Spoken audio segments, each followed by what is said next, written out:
A day in my life here in China. Wow! Hello! Magandang buhay!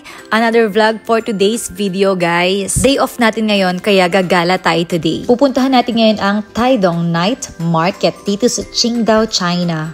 So simula dun sa hotel na pinag-i-stayan ko, papunta dito sa Taidong Night Market, siguro mga nasa 45 minutes yung travel time niya. Dito sa Qingdao, dito mo makikita ang nagkalat na Qingdao Beer. Kasi ang pagkakaalam ko, meron din ditong Qingdao Beer Museum. At nakarating na nga tayo, guys, dito sa Taidong Night Market. Diyos ko, dahil totoo ang chismis, super crowded talaga dito. Sobrang dami ng tao. Pagpasok pa lang, makikita mo na ang maraming pagkain.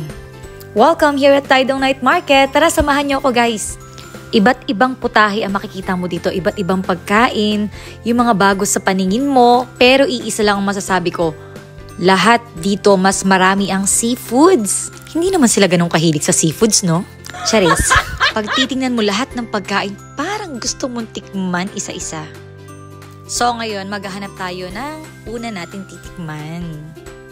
Daming pagkain! Pag nasa ibang lugar ka talaga, ma-amaze ka kung paano nila ginagawa yung pagkain. May isip mo na lang kung ano bang mga lasa nitong mga to. Gusto ko man tikman talaga lahat ng pagkain na makikita ko, pero medyo nag-iingat din tayo kasi baka, alam mo na, ang tiyan natin. Sa dami ng pagkain nakita ko, wala akong nakitang kanin. At ito na nga yung hinahanap ko, ang barbecue nila. Nagkakaintindihan naman kami. Siguro, hindi na nga ako gumagamit ng translator kasi medyo may alam naman akong konti. Nai-excite na nga talaga akong tikman tong barbecue na to. At syempre, kailangan antayin muna natin. Kaya, ikot-ikot lang muna tayo. Siguro, kung nasa Pinas lang ako, siguro lahat ng kada kanto tinikman ko na lahat ng pagkain. Tikman na natin! Hindi pa ata luto. Hindi ko naman siguro ikamamatay kung basta na lang lunok, no? So, i-rate ko siya. So, para sa akin siya ay 9 out of 10. Etong lugar na to siguro parang may mga 3D, 4D ganun. Siguro squid ang pinaka-famous na pagkain nila dito. Kahit saan ka tumingin, lahat meron. O diba, meron pang mga tuyo. Kalami ba ng oyster ba? Ayan, may mga sausage din sila dito. Ayan, may mga drinks. At syempre, meron din silang parang mga chicharon dito. At parang mga dried snacks. Hindi ko alam kung saan tayo dadalhin, pero maglakad-lakad na lang tayo hanggang dulo. Ayan, hindi ko na alam kung saan tayo pupunta. Duck ata yung hinahalo ni Kuya. At nakita ko nga itong parang iskinita and nakita ko marami pang mga pagkain, kaya pumunta na lang din ako. Hindi naman weekend pero sobrang dami ng tao. Sobrang dami mong pagpipilian na pagkain. Kaso, wala pa akong mahanap kung anong pwede ko pang tikman. Hindi nga lang din pala mga pagkain ang meron sila dito. Marami ring mga accessories at mga shops na pwede mong puntahan. Sa susunod na lang siguro natin tikman yung ibang mga pagkain dito. Kasi sa sobra ng daming tao, mamaya ka pa makakakuha ng order mo. Ito parang pancake na may hipon. Kanina pa rin ako nauuhaw kaya napunta ako dito kay Kuyang nagtitinda ng shakes. So ang tinitinda niya, iba't ibang klase ng prutas. O diba, yan ang tunay na fruit shake, walang chemical. Medyo kulang nga lang sa lasa. Actually, hindi ko rin siya naintindihan. Basta sinagot ko na lang siya. Okay din naman talaga nakakalabas-labas tayo paminsan-minsan, no? Para nakakakita tayo at nakikigulo tayo sa mga tao. May hinahanap talaga ako, yung noodles, hindi ko mahanap. Nihaw. At nagutom na nga tayo sa paglalakad natin, kaya dito tayo napunta kay ate. Hindi ko na nga siya maintindihan, kaya sige na lang.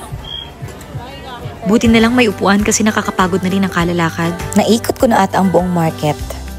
Kaya ba today, te? Oh my God! Wow! And here's my dinner. Hindi ko alam anong tawag dyan, pero basta may oyster siya, may itlog, and parang may mix ng harina, ganun. So far, so good naman siya. Siguro kung i-rate ko siya, mga 9 out of 10, ganun. Panghangi. At medyo maalat din. Pero syempre, gutom tayo, kaya deads. Kain tayo, guys. So, nabusog na tayo, kaya maglakad-lakad na lang ulit tayo. At tingnan pa natin kung ano pa yung meron dito. May gawaan din pala dito ng homemade. Ano to? Siomai ba to? Ay, hindi ko alam. Tara, samahan niyo pa ako mag-ikot. Welcome to Qingdao, guys! Sa pag-iikot ko nga, nakita ko tong parang sobrang daming tao. Anong kaguluhan to? So, syempre, chismosa tayo. Nakichismis tayo kung ano meron. So, ito na nga. Dito pala kumukuha ng beer na mura lang. At ayan na ang sobra nilang daming naubos na stock. So, dahil gaya-gaya tayo, ayan, kumuha tayo ng baso. At hahanap tayo kung saan tayo pipila. Actually, medyo light ang lasa ng beer nila dito. Dahil hindi ko nga maintindihan, nagtanong na lang ako dito kay ate. Pero hindi rin niya ako natulungan. Pero eventually, ayan, may tumulong din sa atin. Malakas yan siya talaga. At dito nga pala ngayon sa China, cashless na sila. So lahat, babayaran mo through apps. Kaya ang hirap, itatap mo na lang talaga yung pagbayad mo. So sa mga oras na to, ayan, nag-decide na nga pala akong umuwi na. Kasi medyo late na rin naman. At na-enjoy ko naman ang gala ko ngayon dito sa Taidong Night Market. At ngayon ipabalik na tayo sa ating hotel. At sana nabusog ko din kayo sa mga pagkain na pinakita ko sa inyo. Salamat kayo ang next na gala natin. At nakabalik na tayo sa ating hotel. Yan, para magpahinga na. Thank you so much for watching, guys. Please do follow me here for more videos. At kung nagustuhan mo itong video na to, please don't forget to like and share this video. Bye!